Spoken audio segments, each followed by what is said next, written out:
What up? What up? What up? Welcome back to another edition of the Bad Podcast. Brad and Dawain, and we in circles. But Brad, what we're talking about today? we ain't gonna go in circles today, man. Do what is easy, and your life will be hard. Do what is hard, and your life will be easy. That's my man, Les Brown. Let's get it. Woo, that is really good, B. Let's get it. Hey, good job, guys. Good job. Mental battles. Mental battles.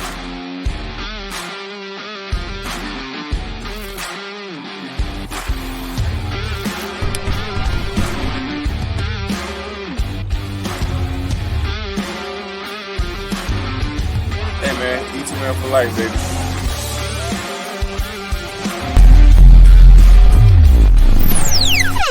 What it look like, what it be like, what it do. Back in here, another edition of the Bad Podcast. Brad and Dawain, man, super excited, man. We're solo dolo this time. We might get a special guest a little later. We'll see. Stay tuned for that.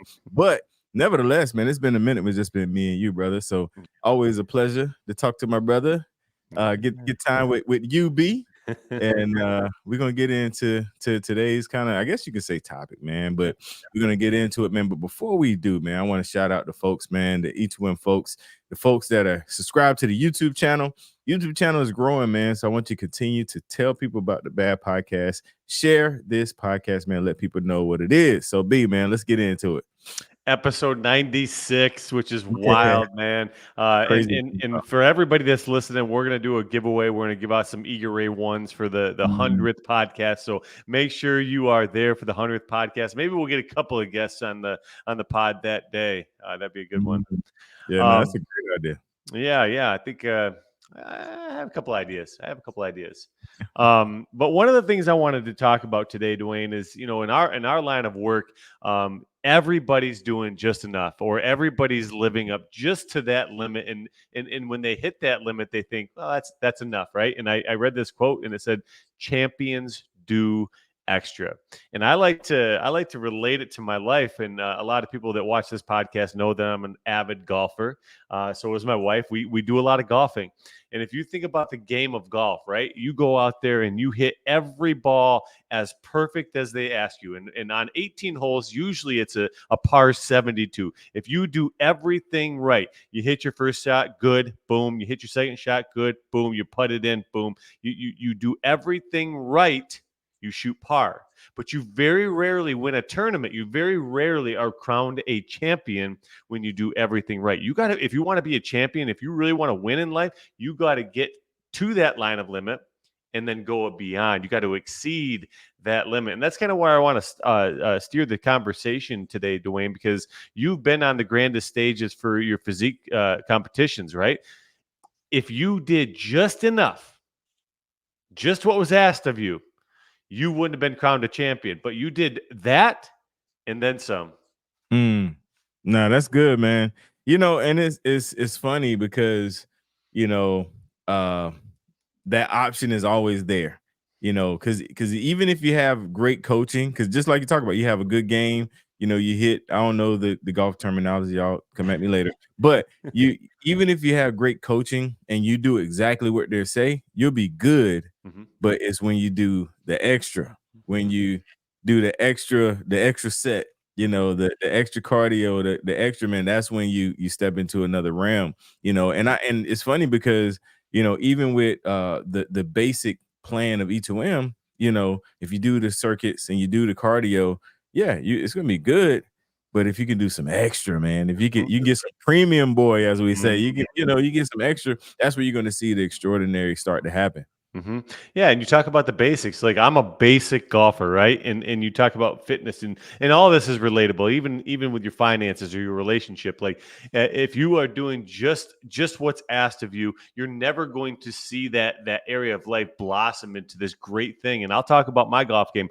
I'm okay. I'm not good. I'm not great. I'm not terrible. I'm okay. And same with my wife. But the thing is we're not repping it every day. If we wanted to join the tour, down the road, we'd have to be repping that thing every day. If we want to be great at something, you got to be above and beyond everything that's asked of you. And I remember reading a story years ago about Kobe and when they were at the Olympics, and when you're on a team, like a solid team. Like he played for the Lakers for a lot of years, right? So the guys around him, they already knew what Kobe was about. But when he went to the Olympics, that wasn't necessarily his squad. So those guys didn't know what Kobe was about. They didn't know who Kobe was. They didn't know what he was about. And there was a story about he was getting in the elevator at 4 a.m. and he was Yep. coming downstairs, and I think it was like Carmelo or something. It was another big name. It was Do you a bunch remember? of 'em. It was actually Melo, LeBron, and D Wade, because that they all hung out together. Yeah, Yeah. and they all were rolling into the hotel, and Kobe's rolling out, and they're like, hey, they're celebrating, they're on a high. Kobe's just waking up, but he's just getting to the gym, and there's a reason Kobe was Kobe. There's a Mhm. reason Kobe has 5 rings. He puts a ring on every finger. There's a reason for that, and it's because he was at the gym at 5 a.m. or 4 a.m. when nobody asked him to do that. Mhm. That's a standard that you set for yourself, D. Like I have a standard when it comes to running and coaching. What was that noise? I don't know. Something, man. That's like choo. Um, uh, but yeah, that's all internal. I mean, yeah, you have the best coach in the entire world, but if you're not telling yourself to go above and beyond, you're never going to see that grand destination or that grand accolade. You're never going to be rewarded. yeah, yeah. No, that is probably one of the best examples of that, because of his work ethic, man. Even the night that he tore his Achilles, they said he came back out and shot free throws that night. Like, torn Achilles, wrapped up, gonna have to have surgery, came out and shot free throws, man. So, man, shout out to the Mamba, man. He definitely set the standard. But another cool thing about that, the Olympic story was, because there's actually a documentary of this on Netflix. Mhm. After that morning, when they saw him going to the gym after they had partied all night, they started to join him. They started up too. It becomes contagious, man. It could start to be infectious, and your work ethic can rub off on your teammate, even your coworker. That work ethic can rub off on them, and those decisions that you make, that going above and beyond, that ordering a salad even though it's Pizza Monday, that going above and beyond is going to it's a that above and beyond is going to take you, to the next level, but it's also going to impact the people around you. They're going to notice. Mhm. I always say, at first they criticize, then they question, and then they join you. Mhm. It's usually the steps. Yeah, 100%. And I love where we're steering this conversation because I think we talk about, your insulation, your surrounding environment, all that stuff. And I truly believe, you become what you surround yourself with. I've been in certain situations in my life where, like, I'm with this group of friends, I'm acting a certain type of way. But when I'm with this group of friends, I'm acting a certain type of way, and they're not the same person. Like I'm a different person here than I am here just because of that surrounding, just by that environment. And that Kobe story is a prime example because LeBron, he was the king, man. He was probably at that point probably the best on the team. I mean, Kobe, him and Bron probably hand in hand, but Right. because Kobe led the way, and these guys were like, man, he's doing it. Maybe I'll try it too. And I think that's a token to take from today, because everybody has a stage of leadership. Everybody does. Whether Mhm. it's your kids or your parents or your siblings or coworkers that are watching you, somebody's following in your footsteps. And, we all leave some sort of legacy or mark behind. What sort of legacy do you want to leave behind? Do you want to be remembered as that one guy that said, yeah, I'll be there at 9 o'clock a.m. on Saturday. I'll be there. And every single time on Saturday at 9 a.m., you're not there? Or do you want to be remembered as, I was there, and I Mhm. made the decision and I followed up with action? I think that's how we got to go through life, is follow our decision was with action. Oh, absolutely, absolutely. I always say, under promise and over Ooh. over deliver. I like that.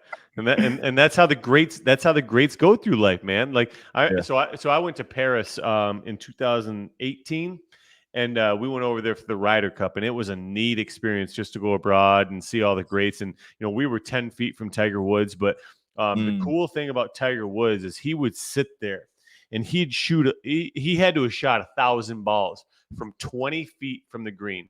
He would shoot beyond the green and roll it back. He would shoot right at the green and stick it. He would shoot it before the green and let it roll. There's so many different ways right? What do they say? 10,000 ways to skin a cat. There's so many Mhm. different ways to go through life.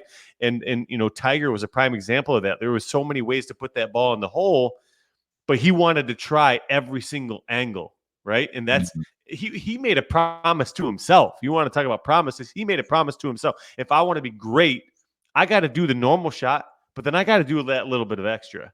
And Mhm. it's funny. We were supposed to have a guest on today, and I wanted to talk about the Kansas City Chiefs. I wanted to talk Mhm. about the Kingdom.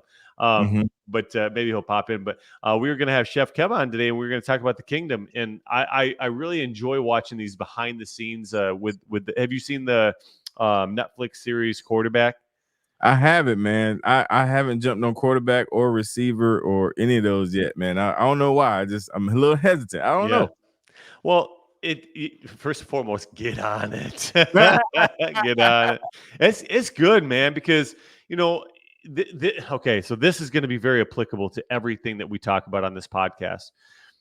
We see what everybody else sees on Sunday. Monday night football, Thursday night football. We see what everybody else sees. But on that show, it shows us the preseason. It shows us the preparation, what these people are eating, their stretching, their body work, tissue work, all the things that are behind the scenes. That's what we don't see, right? Mhm. I want to be Patrick Mahomes on Sunday. I don't know what it entails to be Patrick Mahomes on Sunday. So watch that show. Take a peek at that show, and it shows you what these guys go through on a daily basis. It's pretty neat. I love it, man. So speaking of the chef, Mr. Kev, he's actually here, and we're gonna bring him Hey, in, man. What's good, big homie? Hey, hey, what's good, man? How y'all doing? good. Did you Good, good. did you catch any of that? Did you catch any of that? We just started talking about the Chiefs' kingdom. Yeah, I did actually. I was trying to figure out what the hell was wrong with Dwayne not wanting to watch the shows, but yeah, Hey, listen, man. I only watch Netflix on the treadmill, so I'm very picky about what I watch when I'm watching. I don't know why. It hadn't got my attention. I hadn't got there yet. it's I don't know. it's a great show, but most importantly, it's a show that I think is applicable to your journey, even with fitness and training, and like Brad was saying, we get to see the Sunday, but that show gets to open up the doors behind, you know, I get the luxury of being able to cook for a lot of different guys and have a very close relationship with the team. So I kind of get a lot of inside scoop. I can't talk about too much, but Mondays is Victory Monday. And that's the day that most of the guys get a chance to spend all of their time with the family. And the Chiefs are very regimented. On Tuesday, they're right back to it. So it's literally like, I think one of the things Coach Reed says a lot is we don't have time. It's an urgency for every single thing that he does. So that's the reason why people are like wondering, like, oh man, they keep sliding by these games. But no, it's the small details that a lot of other teams don't really care to do. And the team is a close knit circle. So everybody hangs with each other. The wives hang together, the guys hang together, the coaches hang together. So everybody's literally like a family. So it's kind of like those are like the things that people don't get to see on Sunday. Mhm. Yeah, and that's kind of what I wanted to have you on here, Kev, is because you see those behind the scene moves, right? I mean, Mm-hmm. I was telling Dee, but when we were on the back side of the screen, that when we were in Vegas, we got after it a little bit too much and a little bit too late. But You know what's funny, man? I love that you brought that up because it was such a. I feel like I get joy of like bringing somebody or introducing people to like a side of something that they may have never been able to get to. And I remember we went to the NFL Players Association party, which is like, first of all, invite only. And man, you could just see the level of like excitement from people. And Brad was just like, yo, he seen one of his Bills players and he was like, he didn't hesitate. He went right to him, was like, what's up, man? yeah, You want something? Let's And it was such a cool vibe, man. It was fun, man. I think we partied till like 2 a.m. that night. You don't remember. I don't remember. Yeah, You know, 11 o'clock. I had my last bite to eat, and then beyond that, 2 a.m. sounds about right. yeah, that old song, "Morning." I just remember Jeff like, what did you do to Brad last night? Jeff woke up, and I still have my sunglasses on. He goes, "You all right?" He goes, "Oh man, we had a Man, meeting with some doctors at like 9 in the morning, man." Yep. And Jeff was he texted me in that morning, was like, hey man, you working out? I said, where? Oh man. I'm about to work this breakfast out, man. I ain't doing no late. But no, man, the beauty of doing the things that I get a chance to blessed to be able to do is like you get to see a lot of stuff that is extremely like personal, because as a personal chef and private chef, the two are totally different. The personal chef just kind of like provides meals for the whole week. He comes in, he comes out. A private chef is somebody who's there. Like, I mean, we're the closest to them, and I speak of the players when I say them, than their spouses. So we get to see things that happen that not a lot of people get to see. Like, we sign NDAs. I mean, it's incredible sometimes, the stuff you see, and then it's a lot of times you just gotta like keep your head down and don't say nothing, because it's just that much that's going on throughout the day and throughout the week. But I love it because I get a chance to kind of be myself, and then sometimes I get a chance to be like that one person that the athlete had. Like, I had a guy this year with the Panthers who he had a huge injury. He got traded to the Panthers, and he didn't have nobody. Like, I was the only person that literally was here, not even his family, that was able to like talk to him.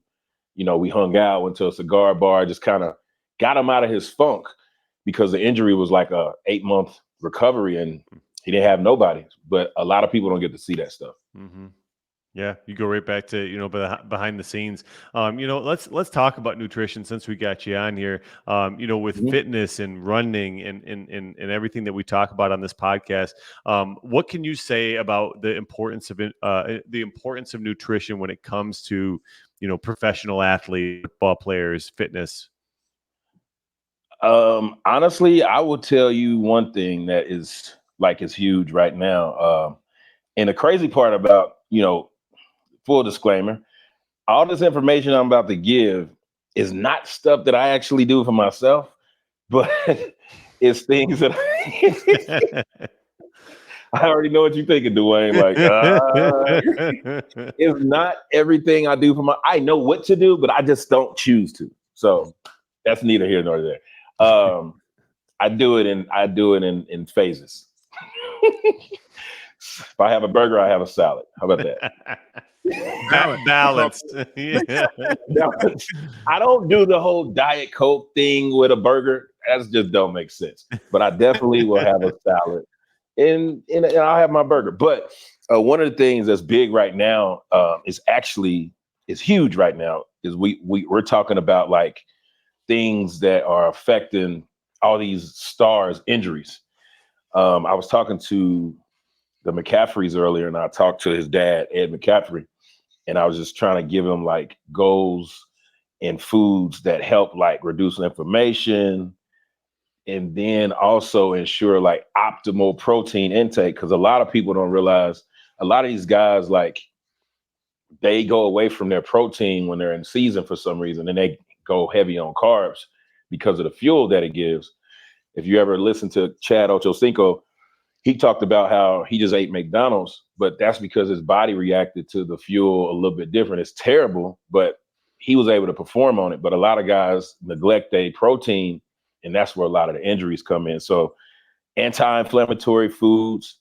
So I literally sent Mr. McCaffrey like meals because his son is dealing with, I think it's tendonitis in both of his Achilles. Mm-hmm. And he's been everywhere. He's tried everything. I've even given him some insight on one of my guys who helped me with my tendonitis I had in my elbow. He did dry needling and it healed it like in 3 days, but everybody's body is different. Mm-hmm. So one of the things I think is huge for athletes is the high protein meals, anti-inflammatory meals, bone healing support meals, vitamin C meals, zinc and magnesium rich meals. Those are all that's like my 5 that I recommend for the athletes to try to stick on, especially if you're trying to recover from an injury. But this can also prevent you from those injuries too. Where can we find you? Are you in Charlotte? I'm in Charlotte, absolutely.